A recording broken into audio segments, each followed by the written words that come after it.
So good afternoon and welcome to your panel relating to tokenization of real estate. Are you curious to discover the world of tokenization in real estate? What is it? What are the benefits and challenges?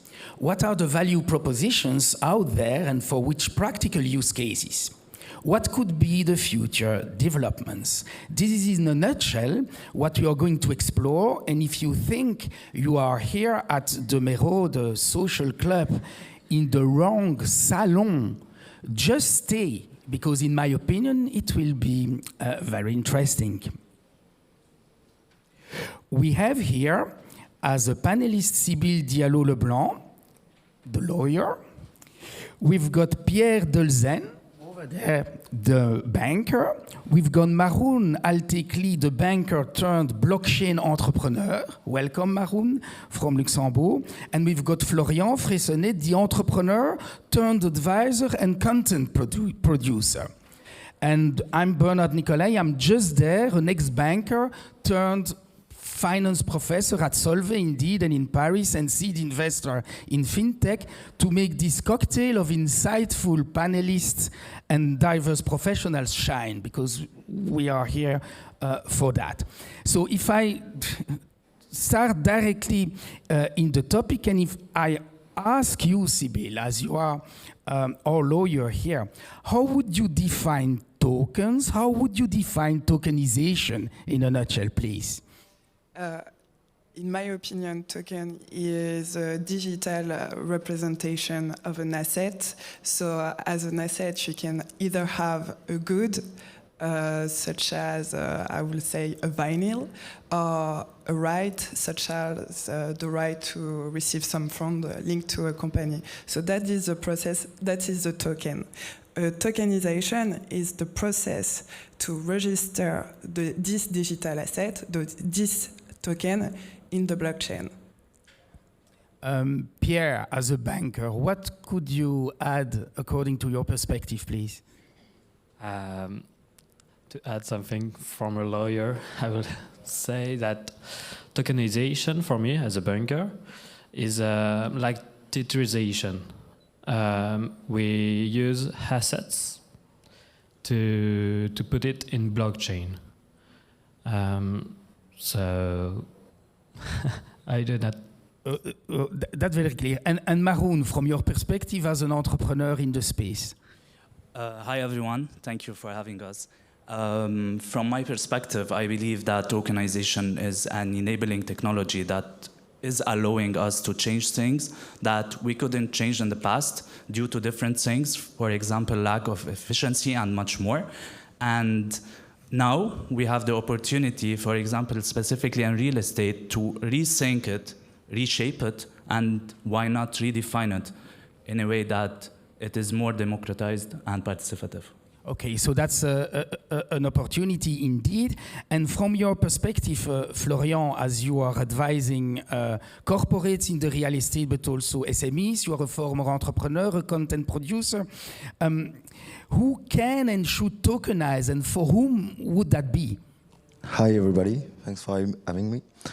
This is pretty interesting because tokenization for real-world assets are not quite new, because this is the kind of things we have done in the past. We are just putting like assets like real estate, because we are talking about that, into securities, and now we are putting it into token, but there is exactly the same regulatory process. There's just technology that changed. So that's pretty interesting, because every people, every company that want to streamline the process and to make assets more reachable, more liquid, and that they want to give them a new life can be interested in this tokenization. But you know, there is a huge thing about fractional real estate in the US.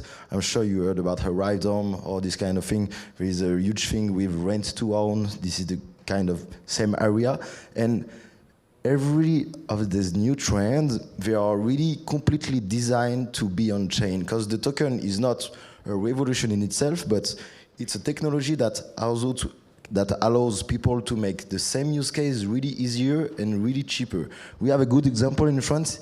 It's investment fund dedicated to real estate. It's called the Mata Capital. And the first meeting with them when you want to talk about blockchain is really fun because they are telling you, we don't know anything about blockchain. We don't really care about what it's gonna be. We don't know Bitcoin, but we are sure about something. It costs us less money to KYC and to onboard people that want to invest in our fund. So that's why they put blockchain into their process. And this is exactly the same. We are talking about investors, but this is exactly the same for real estate. And we talk a lot. We saw DigiShares. I think in this place everybody knows Realty, but there is also a room for B2B exchange that can be cheaper, easier, faster, thanks to tokenization. And this is exactly what we see with traditional assets in banks. As a sponsor, you can see Jarvis. Jarvis is designed to help banks talk to each other, not only to banks talk to people. And it's exactly the same with real estate. Very good insight. Thank you. And if I come back to you, Sibylle, you've heard about those use cases. How would you say that the legal and regulatory environment copes with that? What are the benefits, but also the attention points from your perspective when you advise your clients? First of all, I would say you need to be aware that there is several types of tokens in the legal field. I mean, utility tokens and security tokens. Utility tokens is the token who give you access to a product, a service. Let's assume Airbnb start to do tokenization, and if you get this token, they offer you a weekend in a property. So this is an utility token. But if you acquire the token and the token give you the right to receive rent or revenue at the end of the year, you are in the term of security tokens. And the difference is huge because the regulation is not the same if you are talking about utility token or security token. And at this time, I think we had this sense when we start to see the presentation with the keynote, but in France, the regulation regarding security token and even more linked to real estate is still at the beginning and is not completely adapted. I see. So lots of regulatory challenges according to jurisdictions as well, relating to the business cases that we are talking about. And if we go maybe to Luxembourg now, Maroun, with you, because you are an entrepreneur set up there in the regulatory context of Luxembourg. Can you talk a little bit about your way to tokenize? Does tokenization make sense for you relating to the specific business cases that you tackle relating to real estate in Luxembourg? Do we need this? What's the added value? What's the value proposition? And how do you play in the regulatory context of Luxembourg? We are still in Europe, but there are some differences indeed. Okay, so just to start with the regulatory part, so what we do is we have a securitization vehicle, and then we tokenize the shares of this securitization vehicle. So mainly, you become a shareholder of the company that holds the building. And to get back to the benefits and if it makes sense or not, so if I want to talk technically about tokenization, I can talk for hours about that, and also you can take your phone and ask ChatGPT about that, and it's gonna list 4 or 5 things, more accurate than me probably. But what I would like to bring here is more than that. I'm not going to talk about liquidity and traceability and. I'm gonna talk about a different perspective and why we exist. Because here we are talking about a societal problem, because people are not being able anymore to access real estate. And I'm not talking about the people that are poor or just focus on that. It's more about people that are in the middle class and upper middle class with master's degrees. I'm sure that if you look around, if it's not you, one of your family members, one of your community, society member is facing this problem. And now we can use tokenization to change this. So to change the barrier of the entry, so anyone can access it.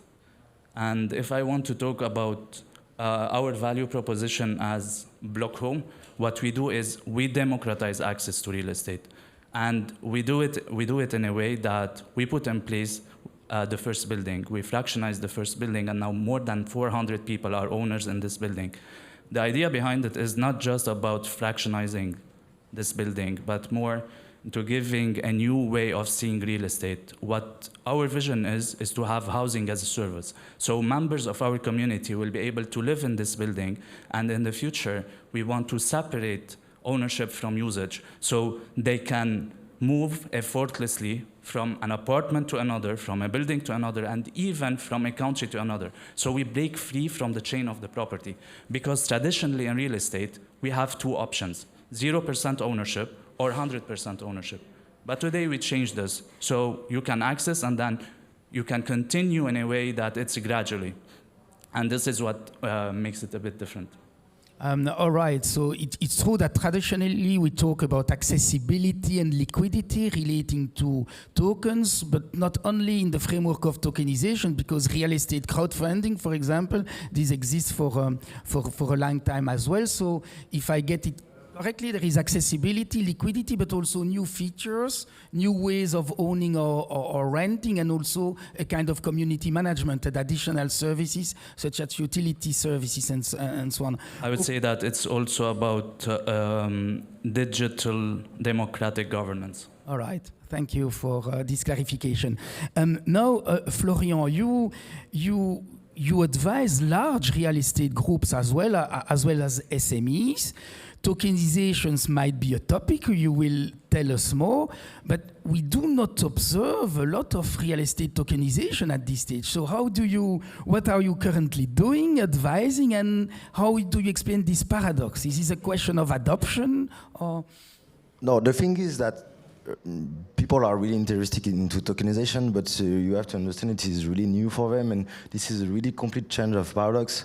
Of paradigm. And just before you were talking about crowdfunding, but when we talk about crowdfunding, is that okay, you invest $1,000 into a developer project, so you have the first income, and at this moment you just have to wait for 12, 16, 18 months, and then you have your yield back. And this is exactly the opposite of what the token permits. So both of them are fractional real estate, but absolutely not in the same way. When you have a token, you can do two things. These are the two main advantages of a token. The first one is that you can lower the risk of your investment in a way that is more liquid. It means you can create a marketplace, a secondary market. So it's not bring liquidity, but it just lower the risk because you create the way of more liquidity. You know, you don't create money. You just make easier to people to bring money on the table. And so if your token is more liquid, so you reduce your risk, and there is a huge interest for investors to invest into this real estate, contrary to traditional real estate. So this is the first thing that allows the tokenization. The second thing that is really different to crowdfunding is that when you own a token, there is something that I think, really all know. It's called composability with the token. It means it's not you are just waiting and you don't do anything, but you can take your token, put it in another protocol. You can put it on APY and touch your yield before everything. You can put it on a lending protocol and use it as a collateral to lend some stable coin or something. And in this way, this is really interesting for big groups to give this liberty and give the possibility of their real estate to be more liquid.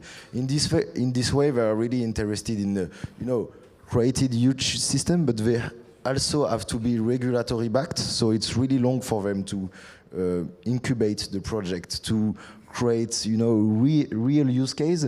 And as I was saying before, there is lots of projects that are not on the blockchain right now, but that are designed to go on the blockchain. So right now they are more in the expectation to test the use case of fractional real estate, of giving a loan or using the real estate as collateral.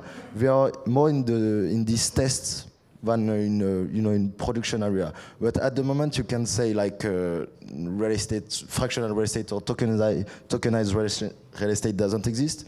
Of course, there is realty, but this year, since realty permits the possibility to put your token in collateral, they really changed everything, because everything that we were saying since the ICO of Ethereum, we were saying, oh, we're going to put real estate on collateral with the blockchain. So we were like, okay, but this is just what we are saying. Since 1 year, it's possible, and we saw like more than 100 of companies that's been born in the US that want to tokenize real estate. There is the VC that starts to invest in real estate. And at this moment, there's huge companies like Rooftop that raise like more than 300 millions that started to create Rooftop tokens chain that's partner with realty. So at the moment, this is most across, little project or innovation or partnership, but this ecosystem is growing slowly, but it's growing really well. All right, so you would say that the large groups are in a kind of exploration phase, however, with a lot of interest, not yet in production, and that there are opportunities to develop based on that, huh? Yeah, to be honest, real estate is going really bad in Europe and US at the moment. So it seems a long time in China, but at the moment, yeah, they're really interested on that because they can refinance their real estate thanks to bonds. And before real estate, it's an area that works really well, so they don't really need tokenization. I do real estate innovation since 10 years, and 10 years ago with the beam of a new technology, they were like, okay, you are really smart, okay, good guy, but we don't need that. We are doing enough money. And at the moment, we are the basis of the wall, and they need to refinance, they need to find new way to touch customers, and this is why since 6 months, 1 year, something like that, they started to get us into meetings and speak up with respect. All right. And linked to those potential development in the markets, of course, what's key for that are banking services, flow management, accounts, refinancing, and so on. And Pierre, if I may go to you as the banker in the room, what can be the positioning of a bank relating to digital assets in general and tokenization of real estate in particular? Because on the one hand, you've got real estate that is very familiar to the banking sector for ages, for centuries, but you've got then the digital asset part or the crypto part that is not familiar enough, or they do not care, or they don't know what to touch that. So how would you position that in your bank, Banque de Lubac in particular, please? Thank you. First of all, the Delzenne Bank is a very small bank in France, and so we are moving carefully and slowly in this area. We are supporting companies who works with tokenization or Web3 by supporting them, by giving them a bank account, savings, or payment services. We can help people with lending on real estate, but not yet in tokenization.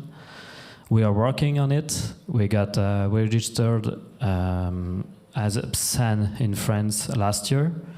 So we are still working on it. We plan to develop access to custody, exchange, and payment services in crypto soon, I hope. But for now, tokenization, especially in real estate, that's not possible. That's a project, but as a banker, we need to move very slowly and carefully, especially in this area. So I hope soon I will help Florian or Maroun and work with them. But for now, I just have to listen and watch them work on it. No, that's very good. Thank you, Pierre, because we all know that it's very tricky for a digital assets entrepreneur just to open an account. That's a secret for nobody here. So my understanding is that you open accounts for crypto entrepreneurs, and that you capitalize also on a specific expertise relating to the management of import-export with embargo countries. Huh? So you are a specialist in compliance. Maybe it's not the topic of today, but could you please elaborate, because it's great to see how an innovative bank can capitalize on key expertise such as compliance, maybe to help entrepreneurs in another difficult industry from a banking perspective, if I may. Yes. As a traditional bank, we work with two difficult or critical world, like Web3, sorry, and as a advisor for intentional flows, especially with critical or difficult countries, like countries who are in embargo all over the world. So yes, that you manage compliance with a partnership with the French state, so that all those transactions with countries such as, I don't know, Sudan or Ukraine and so on are okay. So interesting. Maybe in the room, as you come from France, Florian, what's your experience with banks in general? You as an entrepreneur before, your clients, and relating to digital projects, in particular real estate projects and real estate token projects, please. It's really funny because we are already Delzenne clients. Because when you work in French and you work in the crypto industry, you don't have really some choice. You have to go and work with Delzenne because they are the only one that have the compliance team that can go through your accounts and go on chain, check what you are doing. So this is kind of monopolistic in France. If you are into crypto, you don't have too much choice and have to work with Delzenne. It's really difficult because real estate is a highly banking related topic and highly leveraged by bank. So it's really difficult to talk to them about this topic, but we found a little way that we offered them to put some token in real estate token in collateral into the bank custody, so they can, give some lending about that. They opened an ears about that, and it was really interesting. But the banking system in France is really interesting into DeFi.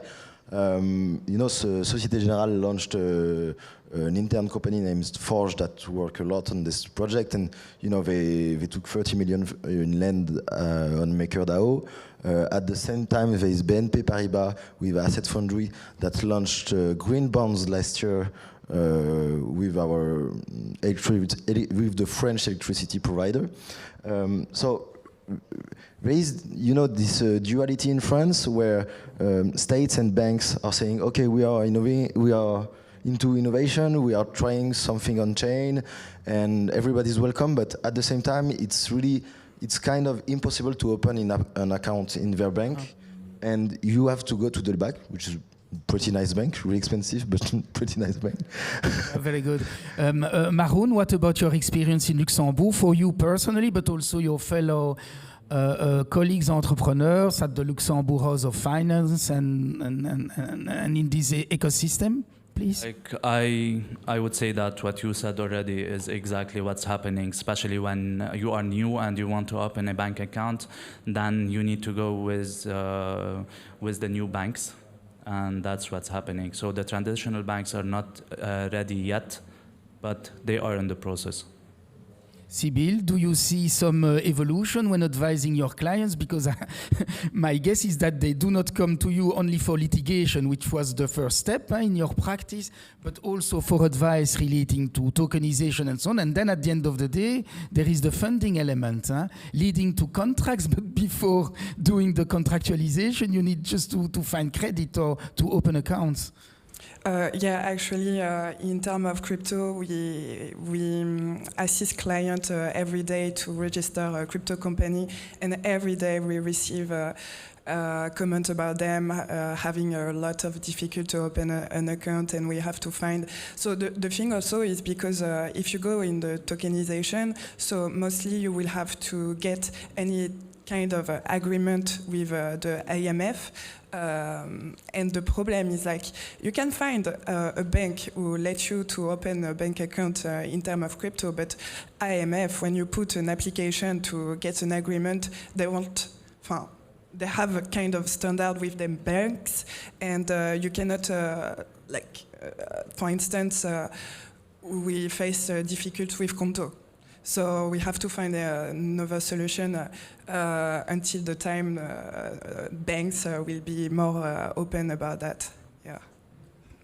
All right, Florian, in your practice, we've talked about banking, financing, and so on, but when you look at the main tokenization or real estate tokenization use cases, could you please sketch the main ones, and then tell us, when you are with your clients, how do you tokenize in practice?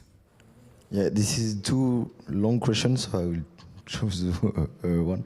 But you know, there is different kind. You can start with the first one, and then we will see. You can react also, other panelists, please. Yeah, there is different kind. You know, the real estate tokenization will redefine property, because there is a lot of new type of property that are possible thanks to that. So there is the shared property. So it's when you are the owner of a home with different people. There is fractional property, more when you're in a place of investor. There is the rent to own. So there is many use cases that can be imagined when you have a token, and even turning a home into a security and having the ability to exchange it on chain. This is what the Propi is doing, is really transformative in France. You have a monopoly from the notary office, which is pretty expensive, which is funded and promoted by the state. And turning real estate into securities can be dangerous, but it's also a great way to emancipate ourselves from a type of control and fees that we have. The second one is more about the value chain in this ecosystem. It's pretty interesting because every time, and I think you will all agree with me, is the same thing. You start with the product. So okay, we are doing tokenization, we are doing blockchain, but at the end of the day, we are doing real estate, and your product is a real estate. So if you have a bad yield on your real estate, you can't. We will say you can't pump the yield because it's blockchain. So at the end, that's why I'm really interested into working with groups or real estate professionals. It's because they know what they are talking about, they know the products they are trying to sell, and this is the most important at this moment. So there's the real estate layer. Then you can call Beaubourg for your lawyer, because this is what the CEO of DigiServe was saying 1 hour ago. This is still a really strong regulatory environment. So lawyers are the people that have the power in real estate tokenization at the moment, because they are talking to the regulators. It can be FINMA in Switzerland or AMF in France, and this is more a regulatory setup than real estate that we are doing right now. So once you have a USPV, because you don't tokenize directly real estate, all around the world it's the same thing. You tokenize society, which inside there is real estate. So and after you can. So companies owning the building, basically. Yeah, the company is owning the building, and then the company chooses to tokenize shares or bonds that are related to the buildings. So at this moment, this is where the technology and the blockchain technology is coming. It's really interesting to see that every actor in the ecosystem will tell you this is not really difficult. The tech things is not really difficult. Putting ERC related to tokens can be accessible for even a junior developer in Solidity. But this is the entire project that is really difficult to set up and to create a good architecture. And at the moment, there is something that nobody talks about, but which is by far for me the most important, and I think Maroun gonna agree with me, is that there is a lot of marketing behind that, because you are trying to raise money. So at the moment you have to make people aware about what is blockchain, what is tokenization, and that you have a product that you consider good to sell, and this is what you are doing. And at this moment, this is a whole process with the real estate product, lawyer, the blockchain layer, and then trying to make people aware of what you are doing. This is what we are selling to our clients.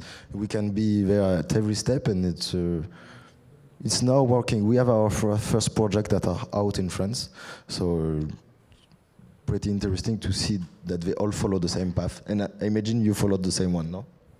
In our case, so we first started with our first use case. So what we have is a one-stop shop for tokenization. Instead of going to the market and saying, we are here, we are a one-stop shop for tokenization, and that's what we can do, we brought to the market our first use case, and we showed what is possible with real estate tokenization. And now people are contacting us to put something similar in place. Because I'm not gonna hide it, there's so much complexity behind tokenizing something. You need to work with 6-7 different providers, and it's so crucial to find the right partners also. And it's a long process. It is expensive, and in our case, we did it. And now we would like to share our experience with other people. That's why our one-stop shop for tokenization. What we say is that you just need to create, and we take care of the rest. So I believe that if we use tokenization at its full capacity, only lack of imagination can stop us. And in this case, whenever we are putting a new project in place, we make sure that it makes sense, that it needs to be tokenized, and then we continue. So what we take care of is the structure, how to structure such offer, how to be compliant, how to be efficient also, and then the marketing part, we take care of that, well, especially at the beginning whenever you have the proof of concept phase. So you want to be to limit your spending also. So you can prove your concept, and then you start investing more and more. So that's what we do, to lower the risk at the beginning. I see. So am I correct in saying that according to the use case you've got in real estate, it's first a real estate project, huh? Although there is a tokenization element first, and then you as an entrepreneur or as an advisor, you split the value chain from the selection of the project up to the sale of the renting, and then you assess whether tokenization and the tech and the legal around it makes sense, as opposed to, promoting tokenization per se. Is that your approach, basically? Yeah, I think what you said makes complete sense. And then what we need to think about is also the automation. Thank you. Otherwise, tell me. I will. So it makes complete sense. And I believe that what we need to do also is to focus on the automation. And that's what we do with our startup. We invest so much in automation. And that's a part that doesn't exist in the market, so to make sure that all the flows are connected in an automated way. So usually you have just the tokenization part, but after that, what are you going to do with the KYC, AML, the follow-up, to make sure that you receive the money, and all of these things, it needs so much time, and if it's not automated, fully automated, it doesn't work. Very good, thank you very much. And building also on what you've said at the beginning relating to access to financial solutions. I know that access and liquidity are not the only factors there, but to what extent do you think that tokenization can enable access to financial solutions for people currently excluded, and what do you need to do that in addition to get a project that is all right in the value chain, maybe more education or things like this? Could you please elaborate? Yeah, I can elaborate on that. So mainly what we are doing now is to unite pure investors with people that were excluded from the market for so long. And it's always the same question. So now, how can I access real estate? I couldn't before. How can I do it? And then the answer is by using blockchain technology. And the first thing that people are associating that to is all the scams, spams, people losing their wallets, the volatility of the cryptocurrencies and everything. And here comes the education part, where the journey is longer. You need to explain exactly what people are opting in, because here, for example, and what Sibylle said at the beginning, you need to make sure that they understand that it's a security token, that it's backed by a physical asset. So here there's something that they need to understand. They need to understand also that whenever you need to buy this security token, you need to go through an AML and KYC procedure, so we know who owns what. And in the case, for example, if you use your digital wallet, it's not a problem, because you can contact us, and then we are going to make sure that it's you, and then we can mint the token again. So you can burn and mint tokens and allocate it to your new wallet. So in this case, here, these are things that takes time. All right, it takes time, it needs education. However, what I hear from you is that those solutions exist today, that you've got one use case in Luxembourg, in Europe. To go a bit deeper on it, Sibylle, relating to the legal solutions, let's focus on this access and fragmentation objective. Huh? What do you see? Would you say are the legal solutions that are currently available today in the environment that you know best? This is France, but we are lucky because France was quite early in the adoption of this kind of regulation. So what's available today? What should be available maybe in the future to cope with the constraints that you encounter with the current available solutions? Starting with France, maybe a perspective relating to Europe or other countries, but maybe France is a good use case, I believe. Okay, so from IC right now, so as I said, Florian, there is two types of tokenization, the way you can tokenize real estate, like direct real estate tokenization, so meaning like the people own a part of the building directly, but unfortunately there is an important heavy administrative process that doesn't allow company to do so. So the other type is indirect tokenization. In indirect tokenization, you can have like Maroun's do is a company, a vehicle, and you build another vehicle for each buildings, for instance, and you give the shares of the vehicle.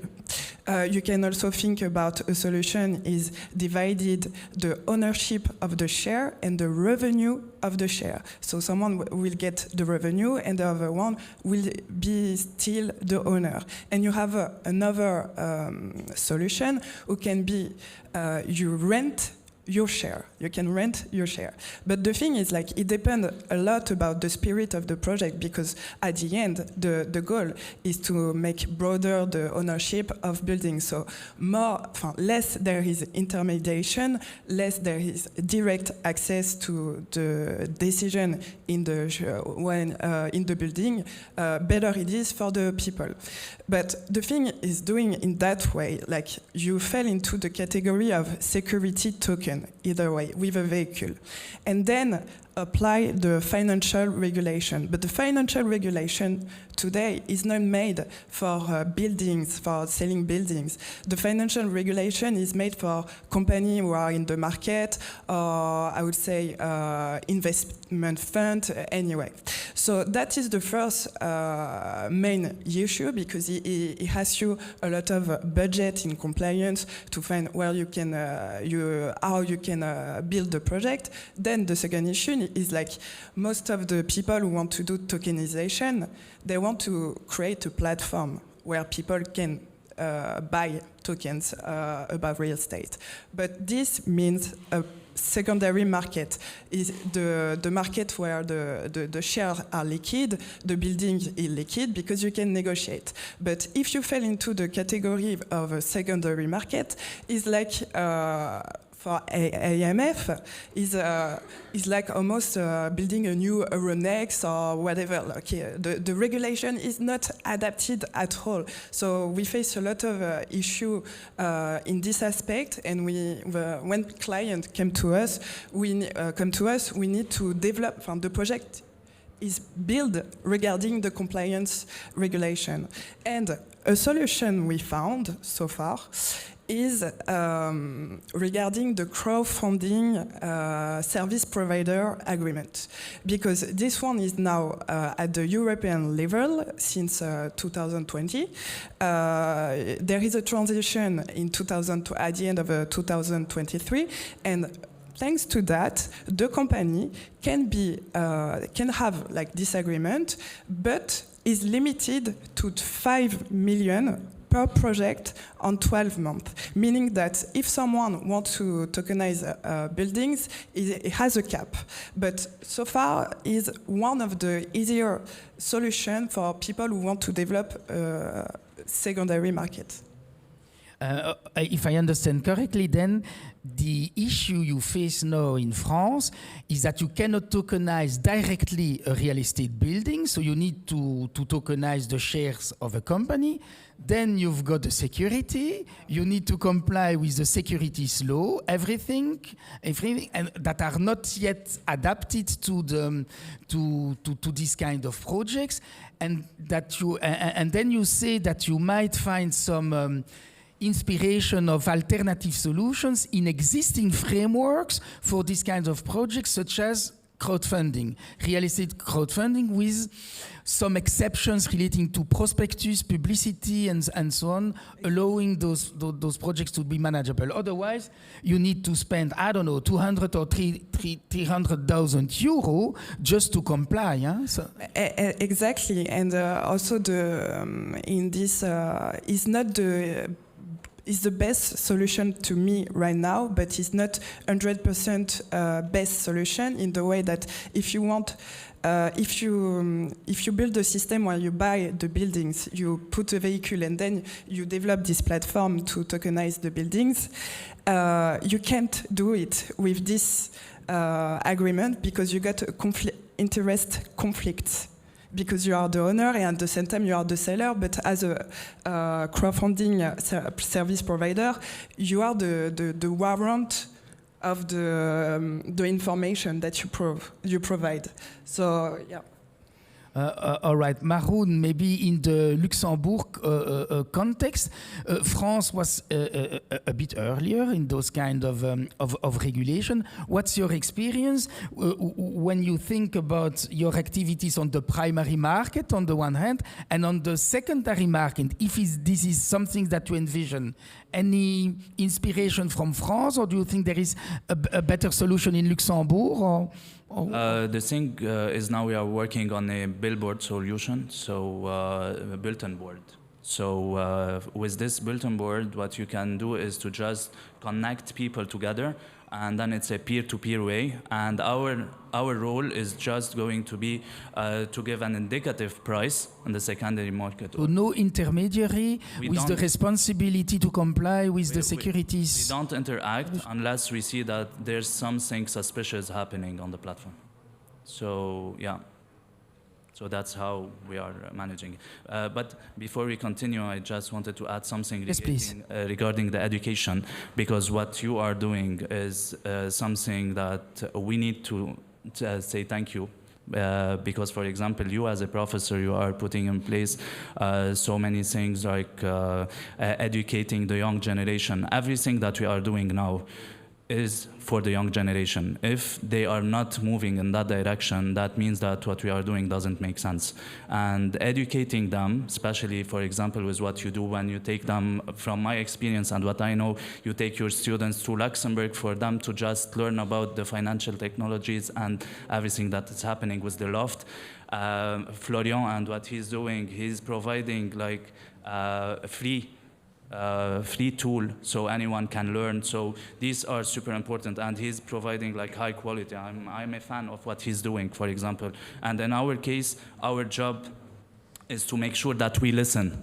So whenever we are providing a solution, if we don't listen and make sure that the people are happy with what they have. So, and in our case, we really care about our community members, because they were there where no one believed in us. And there was these people, like for now, we have more than 1,500 people following us and pushing us to make the best of what we can do. And this is super important to manage. Thank you very much for your kind words. I'm not prepared to answer that, so I will not. I will just say thank you. Maybe relating to this topic, Pierre, again. So I understand that you've got a value proposition for crypto entrepreneurs. Thank you very much for that. This is account management, flow management, potentially advisory in the future or no? Maybe you can elaborate about that. And what about credit? You know, I'm pushing. I know it's not the case now. Maroun or Florian or Sibylle, they will be advising groups, small groups and large groups, who are going to tokenize. Those tokens will have a value that will be determined in a very credible way, because it is real estate and it's a job of a banker to evaluate that. What about granting credits with the tokens as a security of guarantee in the framework of the traditional banking system?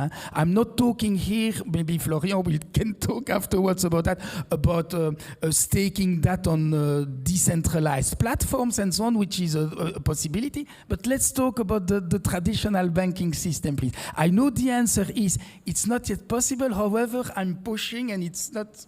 And go ahead with what you can say. Because you've got a license, you cannot say everything you would like to do. Yes, exactly. We have a license of banking, and so we granted credit, but not for the crypto world yet. And to say anything like, I do not know when and if it's possible for us as a banker to make a credit, to grant a credit in the last in the future. I really do not know if the regulation will help us to do it, if the bank will want to do it too. So yeah, it's not yet possible. We want to be the more friendly as we can do. But for now, it's too hard to say anything like that. Thanks you very much for your answers. Maybe other bankers would have declined to answer, and I would have understood that as well. Relating to this topic, we notice some developments, not in the banking world, relating to lending and so on, relating to tokens. Can you possibly elaborate on that? Yeah, on the Propi PowerPoint, I saw he was mentioning microcredit. You just have to know microcredit already gave like $10 million in lending with NFT collateral. So something is happening in the merging between banks, DeFi, and new crypto alternative assets, and that's pretty interesting because everybody is saying. We are giving access to everybody to real estate thanks to fractionalization, this kind of thing. But what is happening into cryptocurrency is exactly the same what is happening in real estate tokenization. And I mean, we are not giving access to the money or to the product. We are giving the tools to the people. I mean, when you are doing real estate tokenization, what you are doing is not just making fraction of $50. For example, I will take the example of Realty because this is maybe the leader actor of the ecosystem. And at this moment, when you buy a token, so you can buy a token really quickly, you can do it right now on your phone or on your laptop for $50, and you could instantly put it as a collateral to borrow like $55. So you buy it for $50, in 10 minutes later, you can borrow $25 with the token in collateral. And this is really this is a bigger revolution that we think, because we are just giving the end of everybody the products that were accessible only to professional bankers or people who had more than $100,000, something like that. So, because all these mechanisms, they are existing in the traditional finance, and maybe some of you already used it, so you are just like, okay, so this is not really a revolution. But the revolution is we are allowing people without the knowledge of finance or without so much fund to have access exactly the same tools and the same mechanism, because blockchain is really cheap, unless what you can hear sometime. It's pretty cheap, it's pretty rapid, transparent, pretty secure as well. So I don't say this is the best solution or the best way to do it, but at the end, this is the only way to give access this mechanism to everybody. So you can, with the fraction, you can open the door to everybody to the investment. And this is exactly the same what we are doing with investment DAO. So we are just giving in the end of everybody the power of governance to do what professionals do. To give you an example, in France, there's a group of guys with lots of money, like startup entrepreneur, tech entrepreneur, and there are 5 altogether, and they create an investment DAO. And thanks to the token, it's really run like a private equity fund. There is the kind of same mechanics, and these are just 5 guys that were successful in the business. They are not investors. And tomorrow we can imagine that rates can be created by one and nobody, and you and your neighborhood, you can buy some token of the house of each other. We can imagine really interesting use case tomorrow where people are bringing their money together. They are trying to rediscover a kind of governance in a country, in a city, in a neighborhood. So it's pretty interesting to see. It's not, bringing liquidity to real estate, which is the use case that this is the first one, the really obvious, but this is really more deeper than that. Thank you, Florian. I'm happy that you anticipate the following question, which talks about the future developments. Every one of you in the panel, starting with you, Sibylle, from a legal point of view, but not only. Feel free to elaborate. What do you think could be the main future developments relating to real estate tokenization in particular, or related subjects? Because you talk about crowdfunding, and everything is mixed. First of all, obviously, you understood that the legislation needs to be adapted to this particular topic.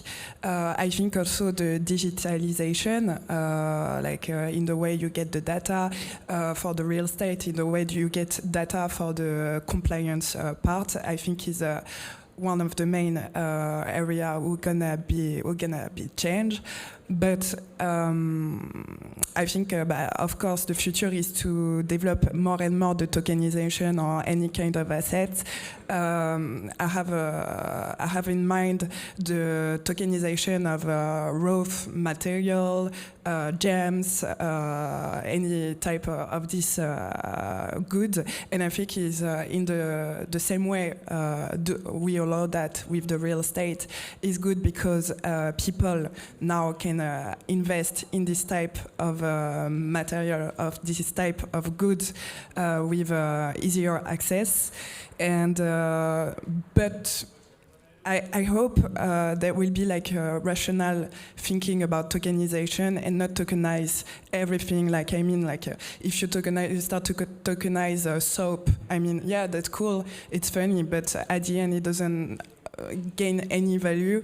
It's just only 100% speculation. So this is my concern. Very good. Do not feel stressed, Pierre, because you are the banker here. But when you think of those future developments and so on, we are still quite far at this stage. But what could you say? What will be the future developments in the coming 2 to 3 years, according to you? For us, we will need and wait for a better legislation to help us to give more support for the Web3 world, for lending, for giving anything, and we are wanting. We are expecting a new proposal with custody, exchange, service payments in crypto in few months. And all right, I know the points are taken, and I know that you work together with the legislators and with your clients in order to get them, although you do not say that. But okay, you work on it, and that's okay. Maroun and Florian, same question. Also, Florian, you have already elaborated, but I'm sure you've got other insights relating to the future developments. I would just... can you hear me? Sorry, thank you. So I would just focus in this case about the trust factor, because now if we don't build the trust, if we don't show that it's reliable, for example, what we did with Block Home, we finalized the acquisition of the first building. Now tenants are moving in. We are already searching for the second building and in the process of moving, like expanding to different European countries, and that's what exactly we need for the future. So these people can wake up in the morning, look in the mirror and say, I have today a choice. It's either I want to take the victim role, or I want to say I can change. But the only difference now is that for decades we were pushing into individualism, and now we have an enabling technology that allow us to unite, so we can find collective solutions, real solutions for real problems. And I go with you with what you said. We don't need to tokenize anything and everything. And here, if it's not democratic and if it's not, if it doesn't have a community spirit and if it's not participative, I don't see that it needs to be tokenized anyway. It's my opinion, and I strongly believe in that. Very good, Florian.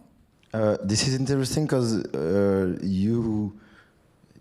we don't have to tokenize everything, but we can tokenize everything. This is sometimes a bit scary. Just to tell you a little story, there is City DAO in the US, which is a DAO dedicated to creating the future of cities, this kind of thing.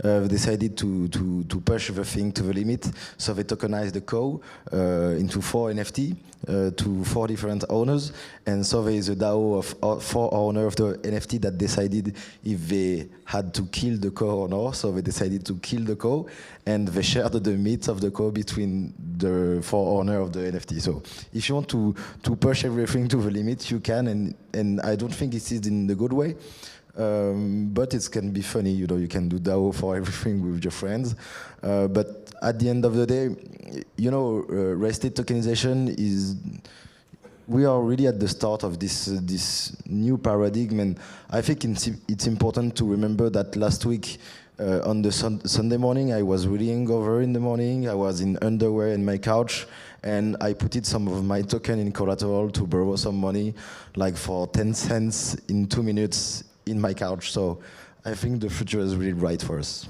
Happy to hear that. Thank you very much. We are coming to the end of this panel. This is to thank you, all panelists, Sibylle Diallo-Leblanc, Florian Freyssenet, Maroun Altekly, and Pierre Delzenne. Thank you very much for your insights. My takeaways is that I understand much better what it is, tokenization of real estate. I understand that there are opportunities, benefits, and are also challenges, and that there are potential future developments that we might seize together. What I'm used to saying is that the financial industry, and the industry in particular, they are desperate to find talents as well. So all that we can do, all of us panelists and in the room, to communicate about those developments, benefits and attention points, is good for the future. Thank you very much for your participation and attention. Thank you, Bernard, for this nice panel. Do we have, before our 15 minutes coffee break, do we have some questions from the audience? Yes. Do we need the mic? Yes. Hello, everyone. Just a quick question, because you mentioned, all of you, that one of the typical legal structure is a company, and then the shares are tokenized. So I would like to hear, what is your strategy in case of a fork? Because technically it means that one share is owned by 2 tokens. And I would like to have Sibylle commenting on your answer. Thank you. Thank you. To be honest, I talk about share because it was easier, but in the reality, what we are doing is more bonds. Yeah, but this is the same thing. So.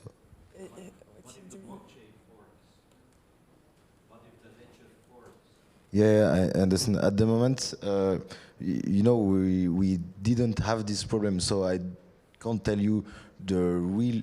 No, not the problem of forking, but on the real estate tokenized, on the real estate token.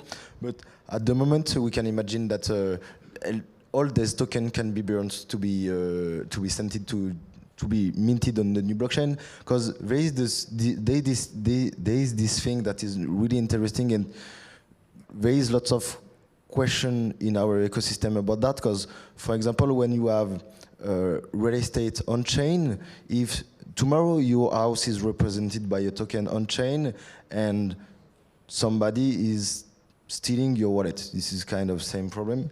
Do you have to send the key to a guy that stole the NFT represented your house? So this is kind of question that are really interesting, because we can see the regulatory framework can't be completely can't work completely with the blockchain. So in this case, there is some way to explore, and there is, you know, lawyers are working really hard to answer this question. But if you have a better answer, I take it. In our case, for example, we have double registers, a physical register and a digital register.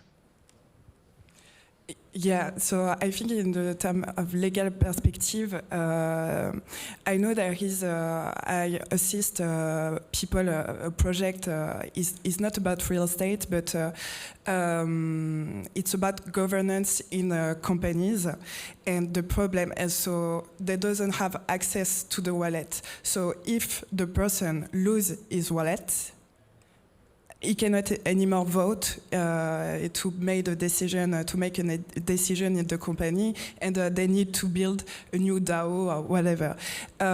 In that specific case, I would say, like, you need to predict this thing, but if the blockchain is the private blockchain for the own company, so they will not fork unless this is against their own dynamic. But now, if they do, I think we will have a really good litigation cases. Yeah. I see our friend Koen Vingerhoed here. Would you like to react about it? Because the knowledge is not only here, it's in the room. Huh? We are fully aware that's the goal of this. I'm not cold calling if you want to react, because I see you nodding. And no, well, it's not a case of losing your wallet. It's all of a sudden you have 2 wallets which have exactly the same assets. It's like celebrating Ethereum. You're not celebrating Ethereum, not Ethereum's birthday. It's actually what happened after the DAO that you're celebrating. Ethereum Classic is a real Ethereum chain, but it still exists. What happens if a blockchain forks? If it's not private, if it's a public chain, if Polygon forks, what happens with my tokens? Do I have 2 tokens? It will indeed be a good litigation. It will be fun. But yeah, it's public, so what do you do? I think there were a case like that with, I think it was Ethereum back in the days where they had like a forks, and there was like a kind of a discussion about one, it was valuable, the one they fork, and the other one lose in his value. But I was not contacted to help on this case, so I didn't have the answer. Thank you.